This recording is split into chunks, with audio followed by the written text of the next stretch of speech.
Good morning, everyone. My name is Vikki Erikson, and I would like to take this opportunity to thank you for joining the second annual Furniture Sector Forum. We have an exciting event planned for you, and we really appreciate you taking the time to support this industry. Furniture plays such a big role in our lives. It shapes our environments, it allows us to provide comfort for ourselves and those around us, it facilitates various activities, and it really builds a social element within our homes, workplaces, and within our public spaces. South African furniture, its stakeholders in the industries that supply furniture really have the potential to shape the future of South African design, not just within South Africa, but within the continent and globally.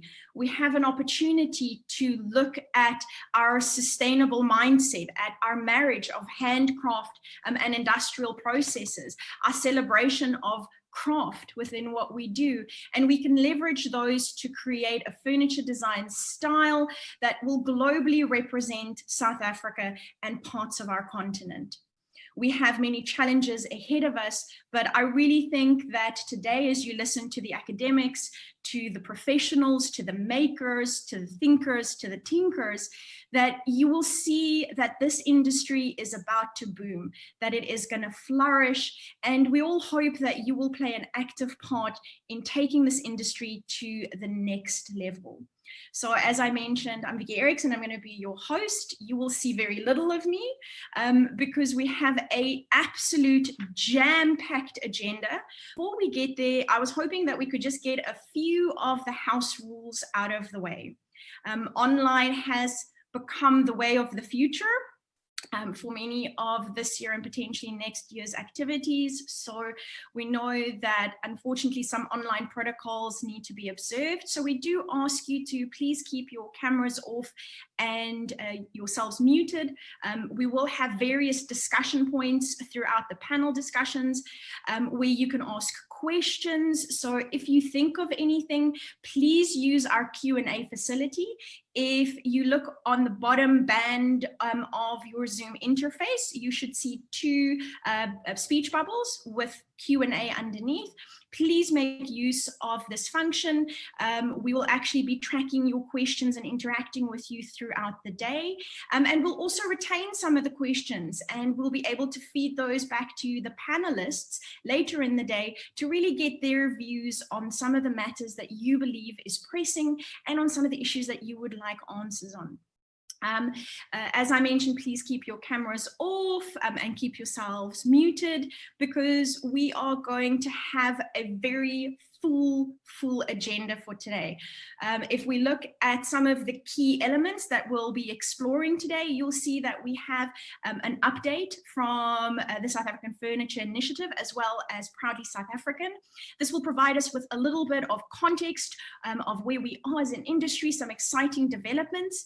And what is exciting is also that it will introduce you to some of the key players really pushing the furniture agenda in South Africa.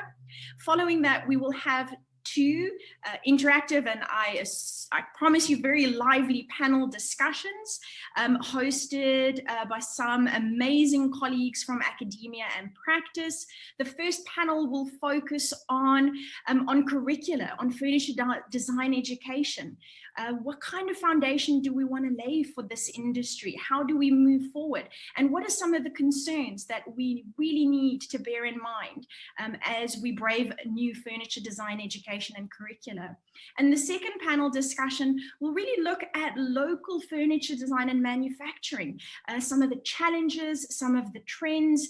And I believe that through these panel discussions, we will all gain a much greater understanding of the state of the industry, but also some of the exciting opportunities that lay ahead as we move into 2021 and beyond. So you do have an agenda with you, and it's also on the screen at the moment. So please feel free to refer to that at any point. But at this point, I think we should dive straight on in. So it gives me absolute so much joy to introduce to you our first set of speakers. And if you are following along on the agenda, you will see that these are presentations from the South African Furniture Initiative. We are going to hear from Mr. Penwell Lunga, who is the current chairperson of the board of the South African Furniture Initiative. We will also have feedback from Bernadette Isaacs, who is the managing director. And this is a fantastic opportunity to learn more about what the South African Furniture Initiative is really doing and how active they are in the sector. And we will also hear from Proudly South African. The CEO, Eustace Mashimbye, will be here to share some of his views. So without further ado, I'm going to hand over to Mr. Lunga. Thank you.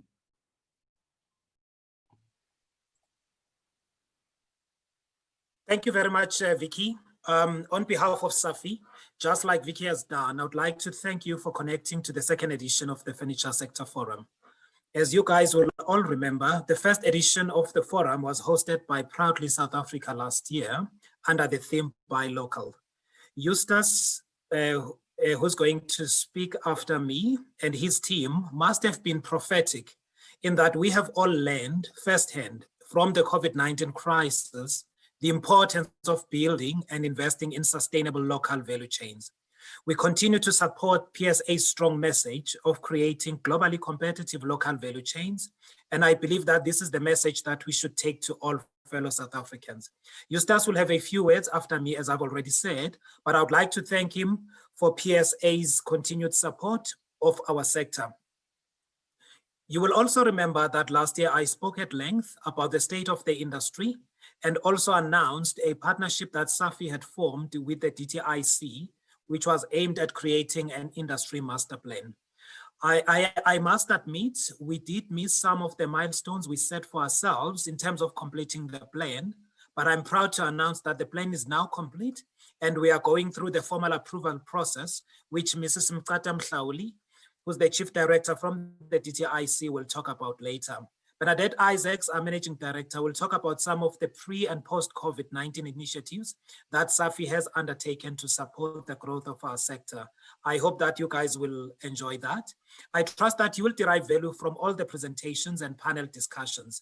I will now hand over to Bernadette Isaacs, and I look forward to all of the presentations and some feedback from industry players. Thank you very much. Bernadette? Thank you, Mr. Lunga, and welcome to all our attendees for today's forum. So a bit of an overview of the South African Furniture Initiative.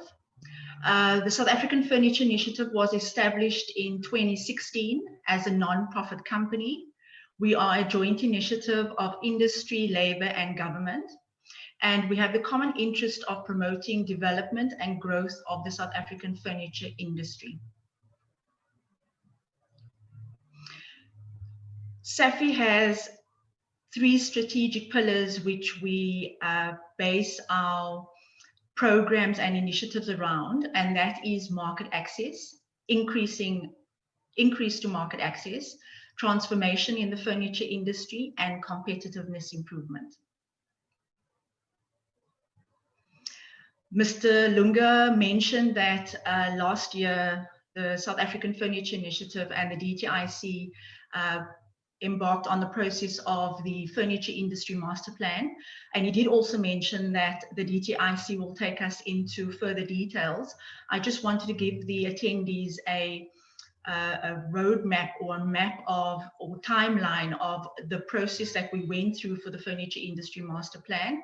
And that was August last year. After the Furniture Sector Forum, we appointed the consultants to do the research in the furniture industry.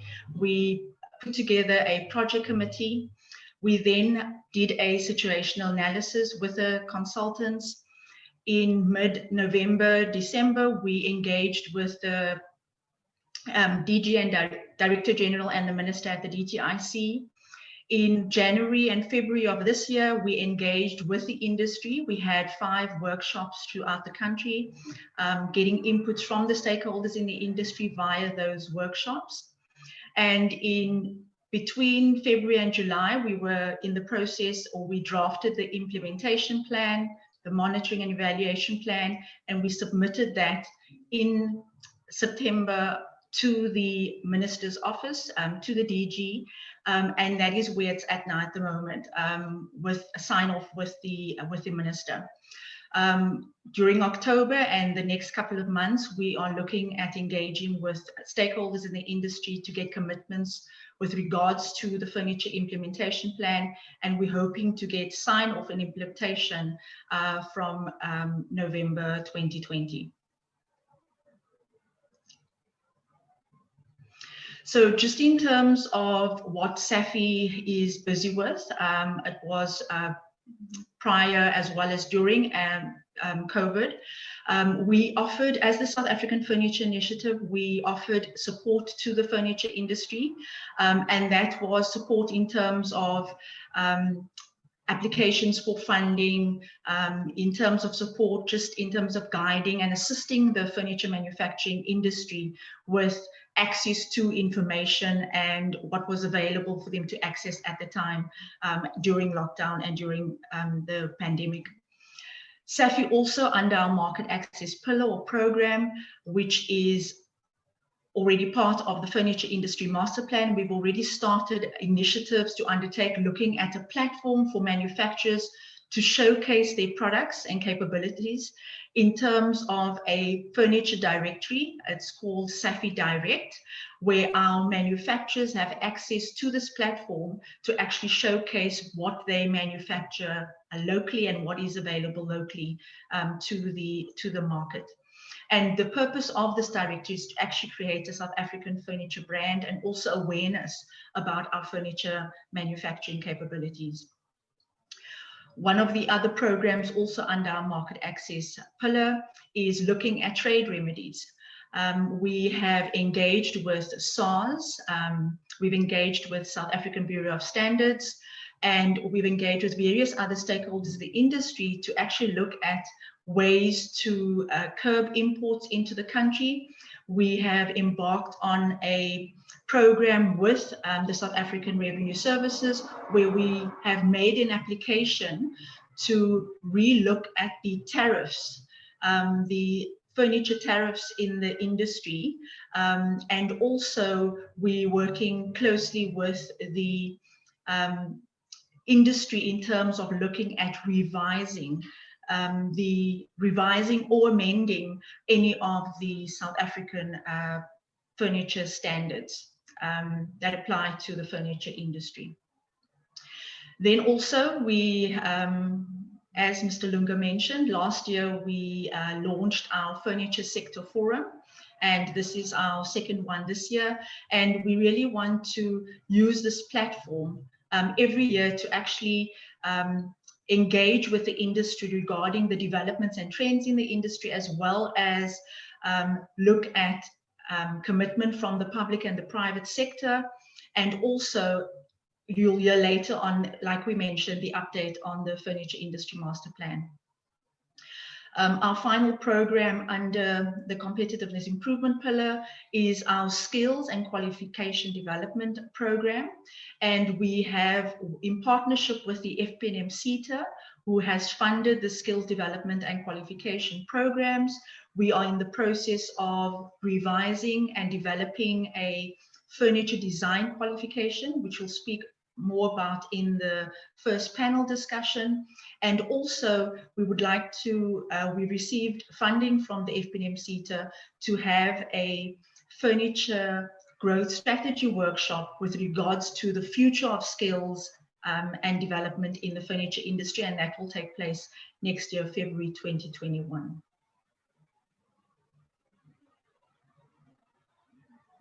So that is from us, just in terms of, if you want more information about the SAFI initiatives or programs, please visit our website. The details are on the screen, and also our directory website, the details are there as well. Thank you very much.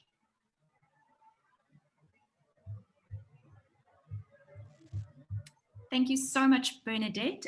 If we could hand over to Mr. Eustace Mashimbye. Thank you very much for the opportunity. to present to the second Furniture Sector Forum. As introduced, my name is Eustace and I'm from Pali, South African. I am going to take you through a few slides. I've been allocated a few minutes, so the intention is to use this opportunity to familiarize those who are not necessarily aware who Pali South African is on the work that we do, but also to give you a sense of what the contribution has been and can potentially be from Pali South African to this industry as one of those industries that we have decided to support as Pali South African. So what we are is a buy local campaign, and we were built on the back of the fact that the country battles high levels of unemployment. And so if you look at the numbers that were published at the end of Q1, I won't necessarily talk about the Q2 numbers. We know all those challenges with those numbers because of what Stats SA has told us around the fact that the numbers are not fairly representative of the actual unemployment rate in the country. So I'll stick to the numbers as in Q1. The country had an unemployment level of 30.1%, with the number of unemployed people at the time standing at 10 million, if you look at the broad definition of unemployment.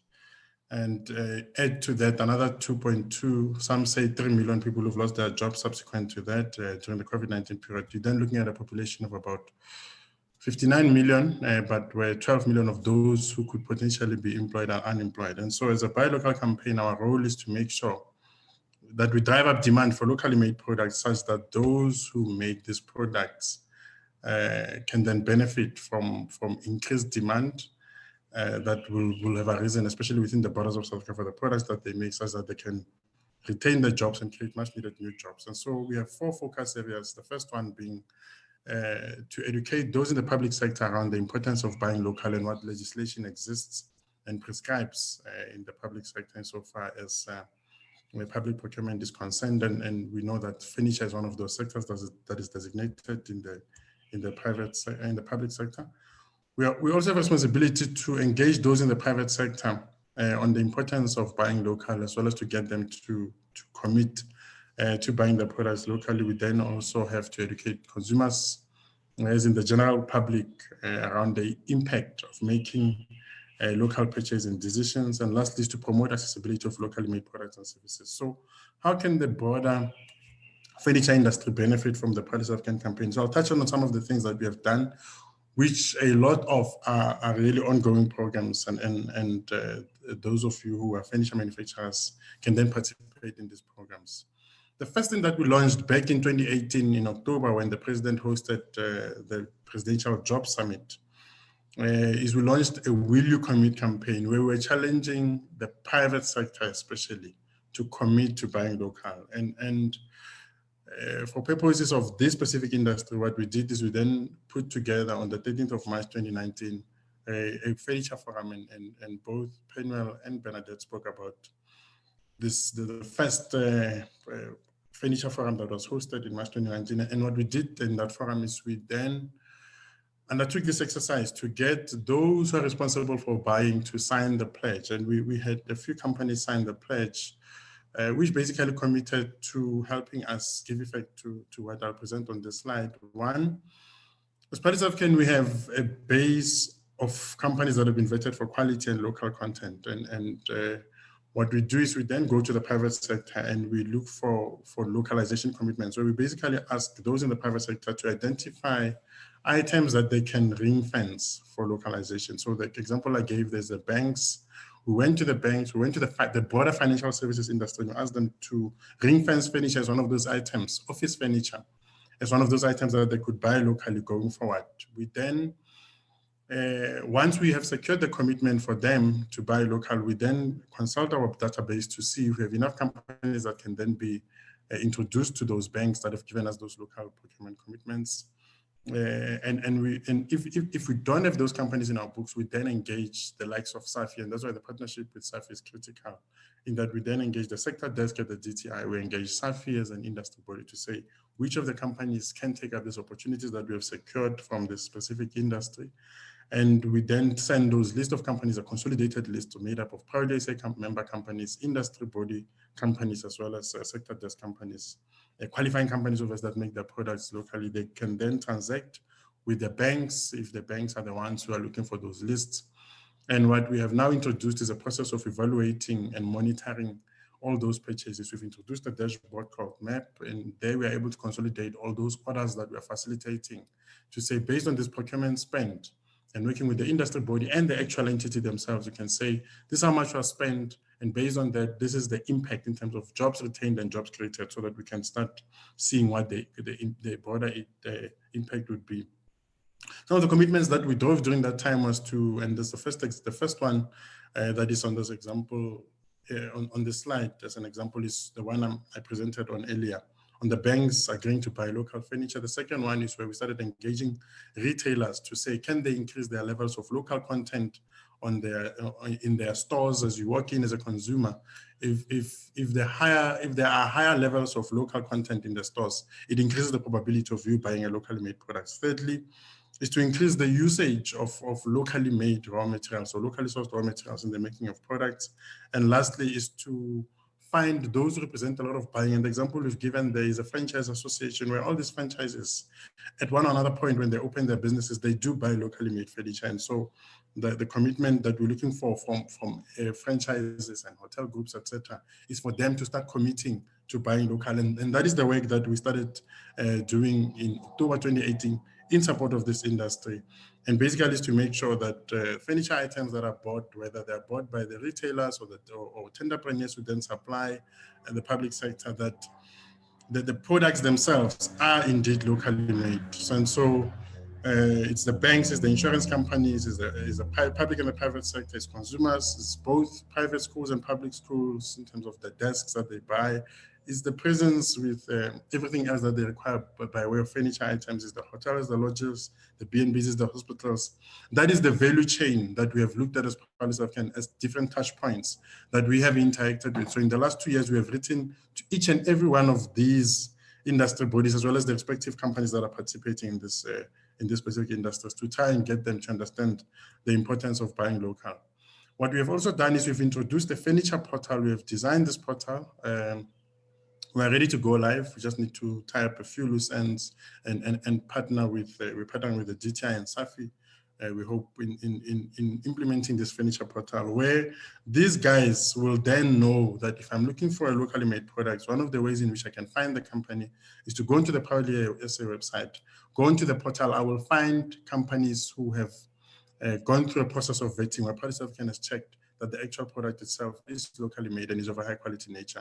And so on the portal, we are going to have these 4 categories represented. We'll have all of those that you see on the screen represented. And so as a company, you can then register your product. If you're an office equipment, office furniture, apologies for that, office furniture manufacturer, you will then list your product under that, beds and mattresses, lounge, and so forth.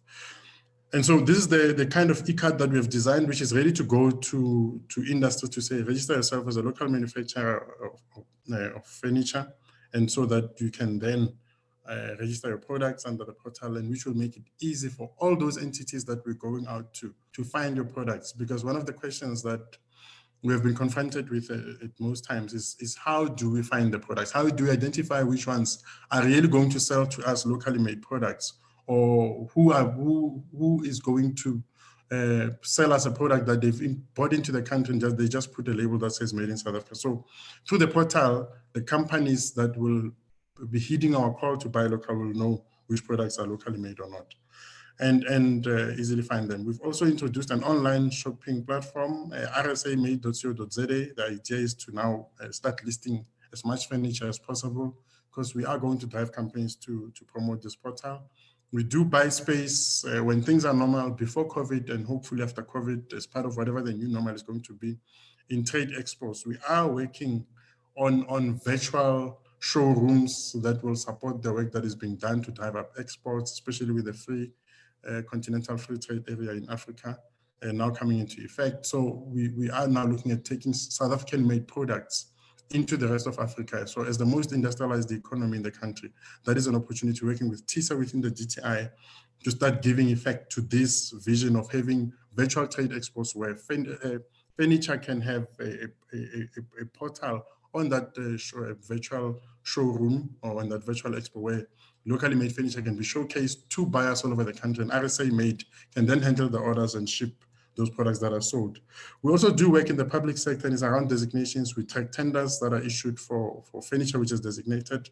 We then send the tenders to our members as we identify them through our tender monitoring system.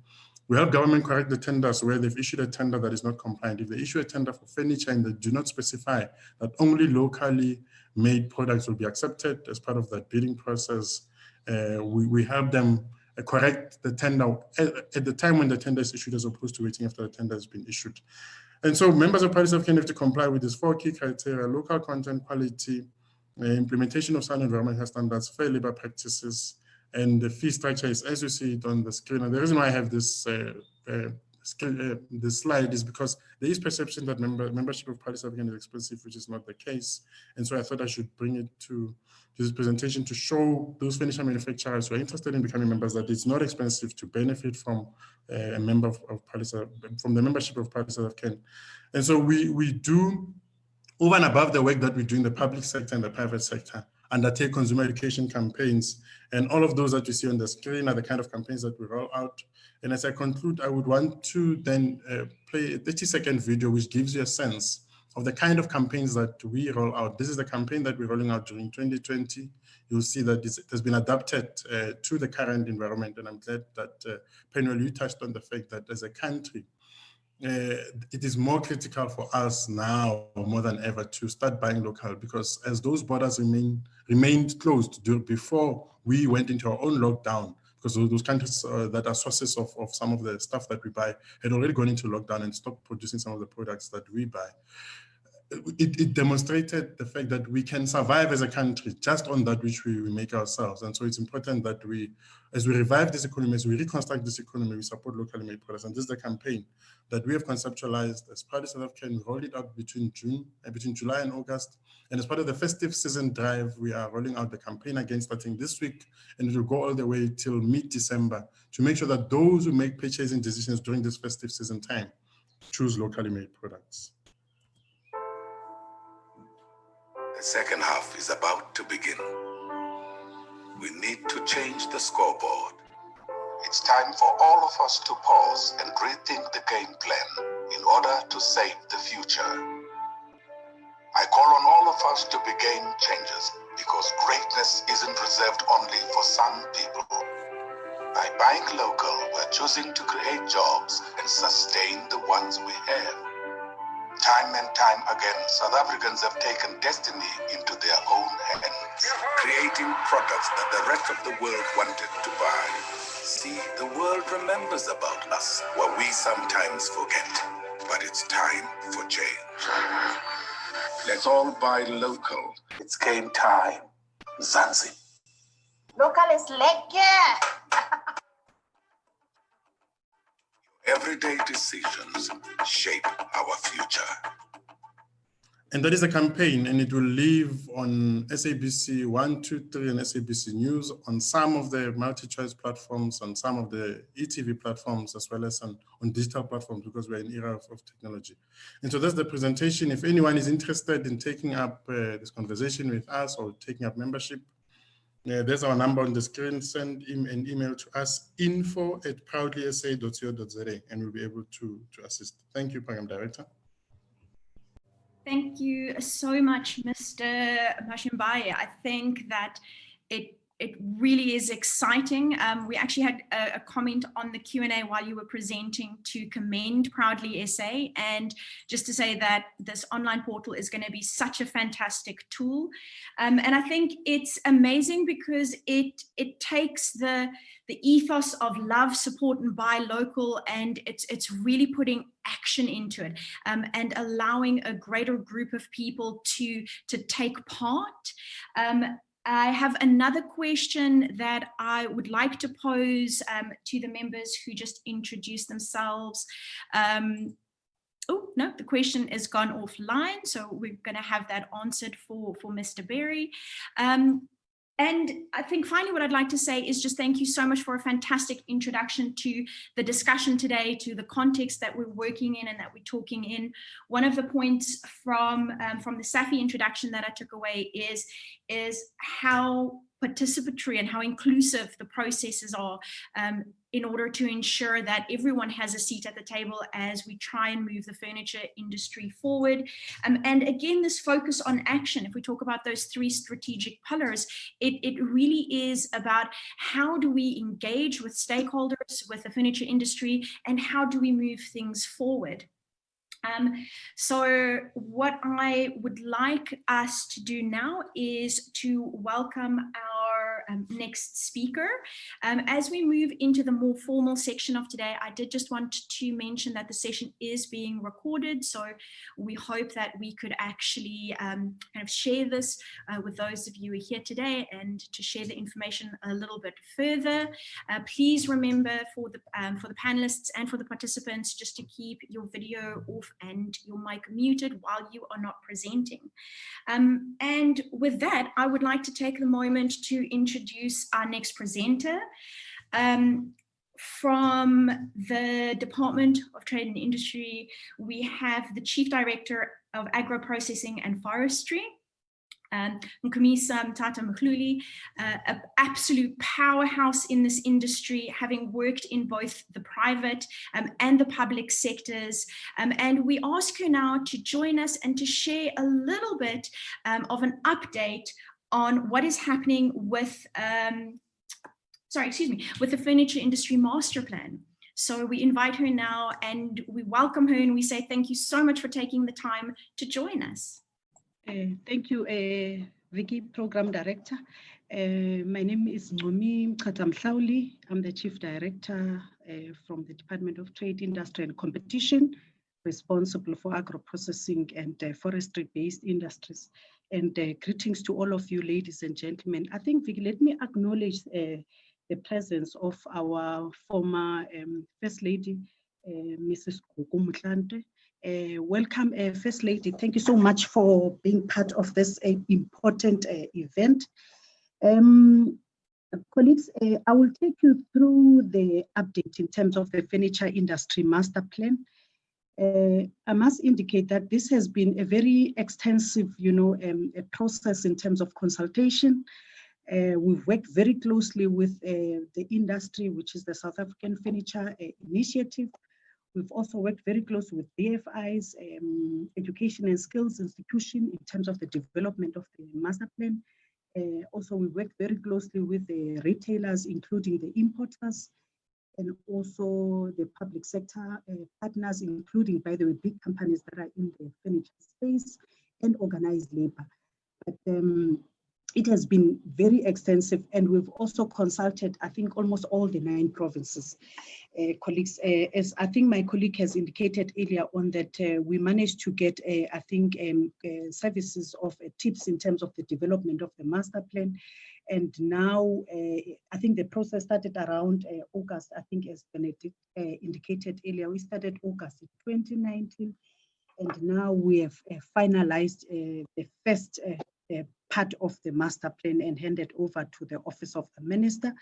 And I must appreciate the support that we've received from, I think, all the 9 provinces, including state-owned entities that were participating in terms of the consultation process. And I think this comes, the whole development of the master plan, it was announced at the State of the Nation address by President Cyril Ramaphosa, as part of Reimagine Industrial Strategy, focusing on the development of the master plans for different sectors, mainly to sort of assist to grow our economy, make sure that we increase jobs, because we've seen with COVID-19, there are quite a number of, unemployment rate has gone up. And then also, more importantly, I think the issues around businesses closing down. So this is part of the whole industrial, plan focus on the industries to make sure that they improve their capacities or capabilities, but more importantly, to increase our demand, because we've seen the demand has gone down, our economy is very weak. So we needed to come up with strategic plans for each and every industry, what we call industrial plan. So for the furniture industry, we call it the Furniture Industry Master Plan. It's one of the sectors that has been prioritized. This is the definition. I think you are quite familiar with the definition of the furniture, which refers to movable objects intended to support various human activities, such as sitting, eating, and sleeping, and also is used to hold objects as a convenient height for work or to store things. So this is basically a definition in a nutshell in terms of the furniture, what furniture means. Just to look at the industry contribution to our economy, the furniture contributes 1% to the manufacturing GDP, and the sector employed almost 68,223 people in 2019. And I must indicate the numbers now in 2020 obviously have gone down because of the COVID-19 impact. And the sector also, in terms of imports, you'll see the value of 7.5 billion against, that those are our imports, 7.5 billion, the value of imports, and export 3.5 billion, and a trade deficit of 4 billion. So we seem to be importing more than what we are supposed to be exporting. That should be our focus area. In terms of the sort of the strategic objectives of the furniture industry master plan, I would highlight few. To build a fast-growing, profitable, inclusive, and sustainable South African furniture industry. We want to also increase local production by 50% by end of 2021. We also want to improve domestic and export sales by 100% by end of 2024. Increase formal employment from by 25% by end of 2022, and more importantly, the participation of Black women and youth in the industry, which we have to double by end of 2020. Those are sort of targets that we have sort of agreed upon with the industry in terms of taking the industry forward.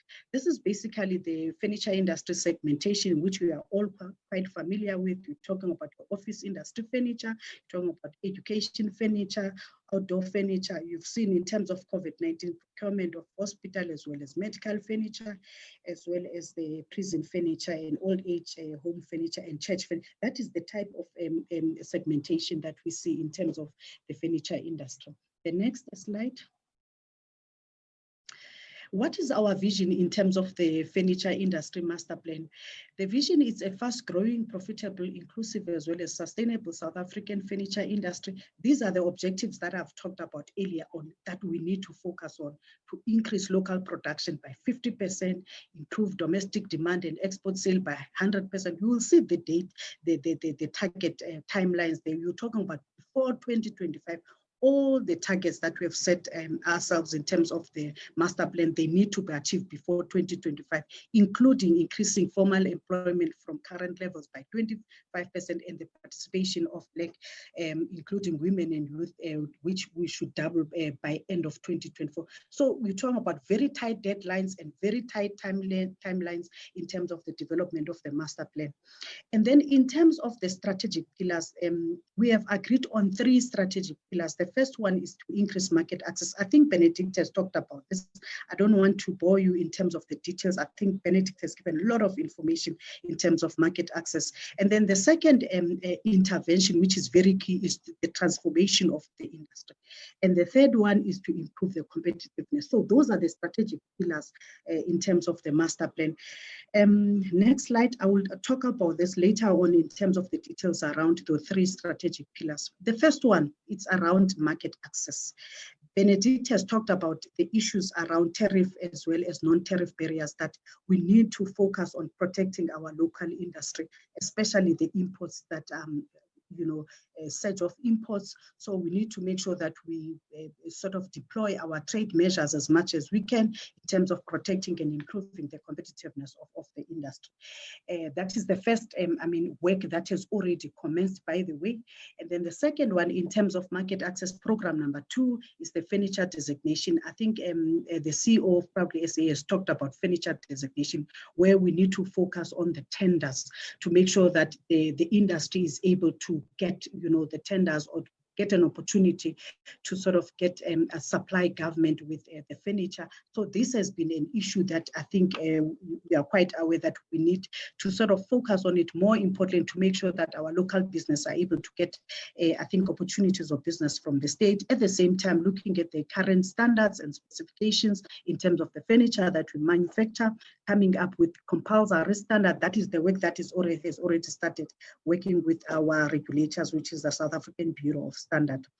Program number 3, in terms of market access, talk to furniture retailers, where we're working closely with retailers to ensure that they are buying from the local. This is also another big market from a domestic point of view, that our manufacturers, they need to be given an opportunity supply the local retailers, and also partnership with Proudly SA in order for local manufacturers to be identified easily. I think once again, our CEO has spoke in length around the issue of branding of our product and make sure that we buy local products, and advocate for more retailers to buy local. So far, working closely with 5 retailers and looking for more. So the partnership with retailers, we need to sort of strengthen that work in terms of partnering with the local retailers.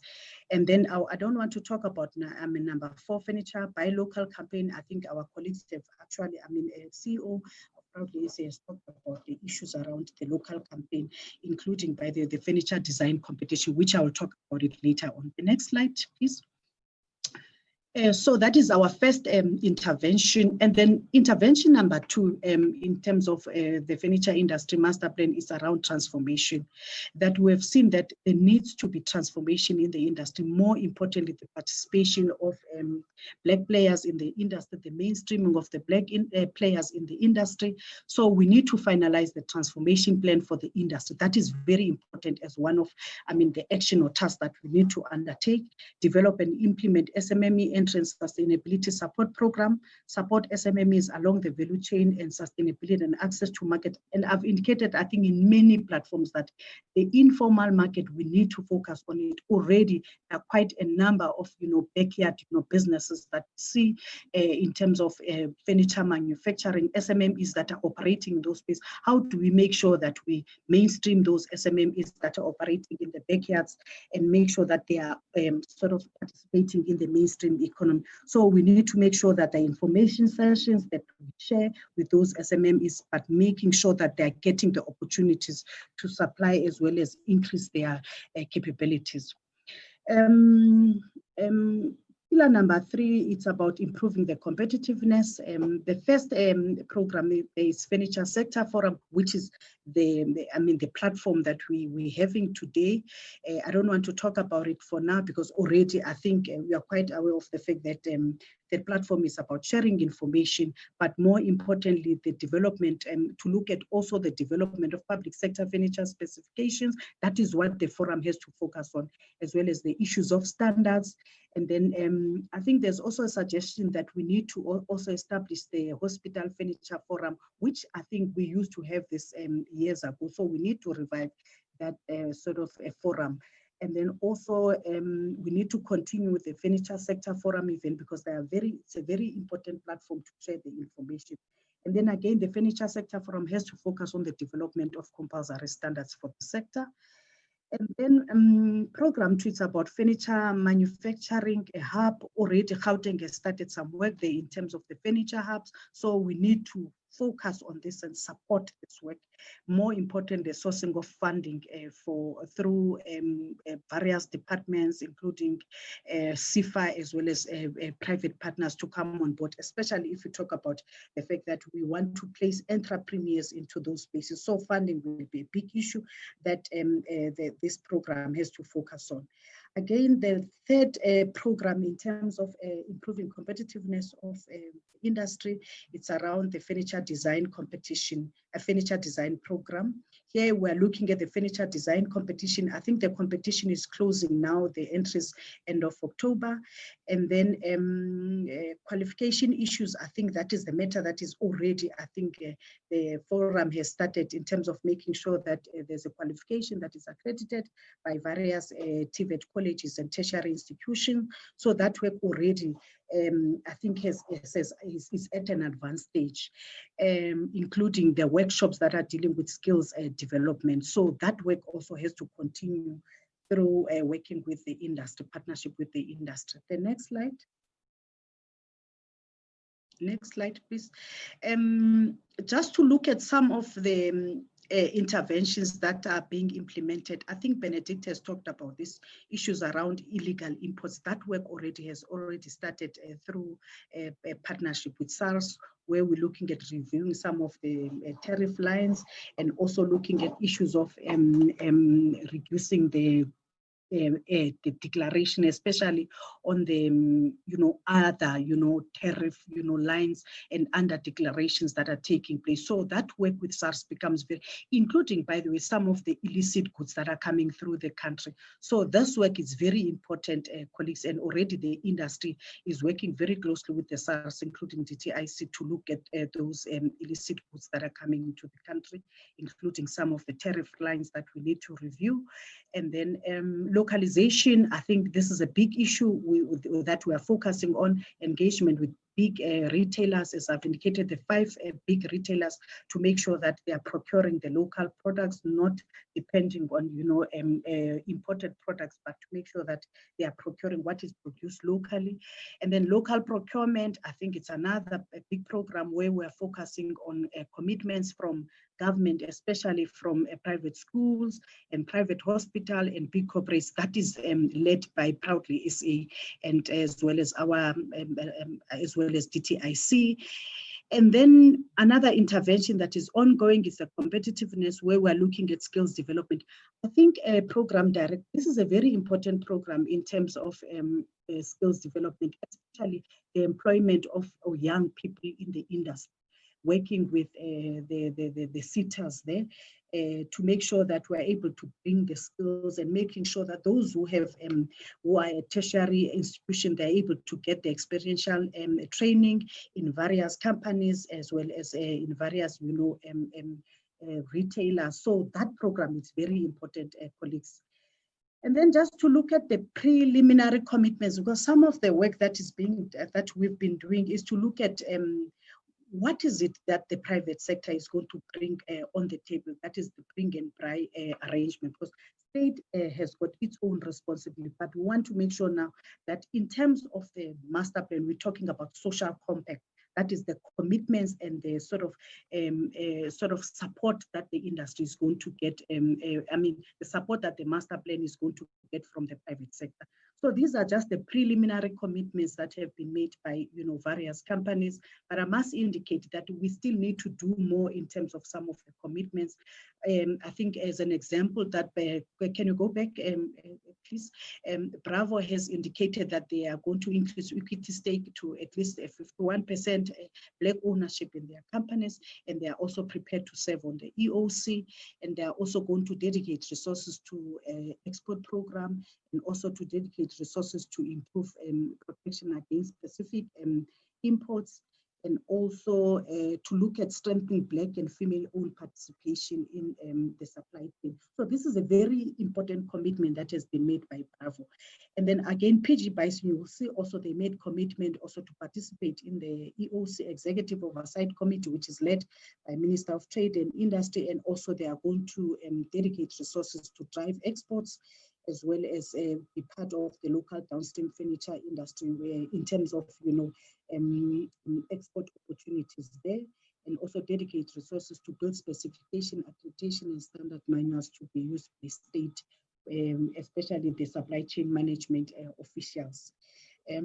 Large retailers also, they've committed that they are going to be part of the implementation of the furniture industry master plan, and they are willing to participate in working with local manufacturers to increase the local procurement. So this is very important, because if large retailers have made commitments to procure the local furniture, what it means is that the industry has to sort of make sure that it's ready in terms of the production increase or ramp up production, so that as and when retailers they require furniture, it's available, or products they are available to be secured. So including, by the way, Lansen and others, they've also indicated that they are going to dedicate resources to build specification, accreditation, and standard manual, and willing to serve on the EOC, and willing to engage in innovative transformation program. So these are some of the preliminary commitments that have been made by, industry participants or companies that are in the manufacturing space. This is when we were developing the master plan. I must indicate that we were also engaging with the media just to give an update in terms of how far are we with the, the master plan and what are the success stories. You'll see our colleague there. She has been very good or instrumental in terms of, publishing good stories around the furniture industry master plan and the work that is being done by South African furniture industry. The next slide, please. This is the furniture design competition, as I've indicated earlier on, that which is mainly targeting, the young designers in the furniture industry.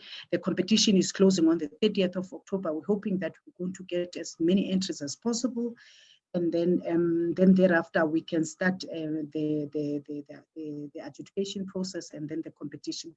So we're hoping that we will do again, I think, a virtual online kind of, a virtual event because of the COVID-19 restriction. Partners that are involved in terms of the competition: Choreographed, Louis, PG Bison, SAFI. Those are the partners, including, by the FP and M sitters. They are involved in terms of the competition and would want to appreciate that support as DTIC. Next slide. As a conclusion and way forward, colleagues, in terms of the furniture industry master plan, despite the massive challenges that are posed by COVID-19, the department continued to improve in terms of reimagining industrial strategy as well as master plans, that we want to sort of finalize this work as soon as possible. We know COVID-19, it's a big challenge. It has delayed some of the work that we have, and COVID-19 demonstrated the fragility of global supply chain through unprecedented disruption. And then across all the master plan, the department will continue focusing its effort on supporting the local manufacturers to increase the local capacity in order to respond efficiently to the growing domestic demand and reduce the dependence on import. I think that is one of the interventions that we're focusing on. And also will sharpen our non-financial support and focus on efforts to address illicit trade and use trade measures to support the domestic industry, including trade use of standards and to secure markets for our products. I think that is what the master plan is focusing on. And then the stabilization of the industries remains key in our efforts to build post-COVID-19 in the short to medium term. And the master plans, they are critical in driving the stabilization of the industry. But I also want to indicate that the revitalization of the economy requires a collaborative approach and strong partnership between government, business, and organized labor. Otherwise, our economy is not going to take off, because we know for a fact that COVID-19 has a lot of impact. So also the implementation of the master plan requires a collaborative approach or effort from all the partners in order for us to achieve what we have set ourselves in terms of the targets that have been put on the master plan. So in the next 5 months, we want to finalize the furniture industry master plan, but more importantly, the establishment of the executive oversight committee chaired by Minister of Trade and Industry, and which is going to monitor the progress in terms of the implementation of the furniture industry master plan. So in a nutshell, the master plan already is with the minister. So we're waiting for the minister to set up the executive oversight committee, and then we can start the implementation. Although I know for a fact that some activities that I've indicated earlier on already have started in terms of the implementation of the master plan. So colleagues, can I leave it there for now? And thank you so much for this opportunity. The details in terms of the actions and the action plan, they are on the master plan. And I think we've got almost a 50-page document, which we will share with all of you, so that you can, as and when you would want to make inputs, you can make inputs. But I must indicate that the process already, it's at a ministerial level in terms of the master plan. So, but I don't think there is a sort of a need. I mean, we will actually object if we receive any inputs at this point in time, so that we can sharpen whatever that we've put in terms of the master plan as and when we go along with the implementation of the master plan. Colleagues, thank you so much for this, and thanks, Program Director. Thank you so very much for that insightful and truly quite exciting update on the plan. There was a sentence in the presentation for me, which I think just summarizes the plan, that says a fast-growing, profitable, inclusive and sustainable South African furniture industry. And I believe that is at the core, that is really going to drive the industry forward, and it's going to be a game changer. And one of the things with the master plan, which is quite exciting, is that it really represents a holistic review and a practical and applied plan as we move forward, bringing together stakeholders from the private sector, from the public sector, government, education. We're looking at established furniture producers, but we're also looking at young people, at getting the youth interested in the sector, and all of that before 2025, which I really think this places us in an incredible time in the furniture sector and industry in this moment in space and time, and I really look forward to where we go and how we bring people on board to see this plan to fruition and to really see the industry grow to the heights that it could be.